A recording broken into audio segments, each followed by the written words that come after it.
प्रधानमंत्री नरेंद्र मोदी ने आज नई दिल्ली के भारतीय कृषि अनुसंधान संस्थान में अधिक पैदावार वाली जलवायु अनुकूल और जैव सशक्त फसलों की 109 किस्में जारी की। इन किस्मों में 61 फसलें शामिल हैं, जिनमें 34 खेती की तथा 27 बागवानी की फसलें हैं। खेती की फसलों में बाजरा, तिलहन, दलहन, गन्ना, कपास और अन्य फसलों के बीज शामिल हैं। बागवानी फसलों में फल, सब्जी, कंदमूल, मसाले, फूल और औषधि पौधों के बीज हैं।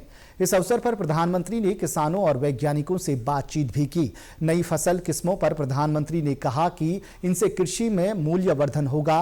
किसानों ने कहा कि नई किस्मों से उनके खर्चों में कमी आएगी और पर्यावरण पर सकारात्मक प्रभाव पड़ेगा। श्री मोदी ने मोटे अनाज का उल्लेख किया। उन्होंने कहा कि लोग पोषक खानपान की ओर आकर्षित हो रहे हैं। उन्होंने प्राकृतिक खेती के लाभों के बारे में बात करते हुए कहा कि आम जनता का जैविक कृषि पर भरोसा बढ़ रहा है। प्रधानमंत्री ने कहा कि लोग जैविक खाद्य पदार्थों का उपभोग कर रहे हैं और इनकी मांग बढ़ रही है। किसानों ने प्राकृतिक कृषि को बढ़ावा देने के लिए सरकार के प्रयासों की सराहना की है। उन्होंने कहा कि कृषि विज्ञान केंद्र की जागरूकता बढ़ाने में महत्वपूर्ण भूमिका है।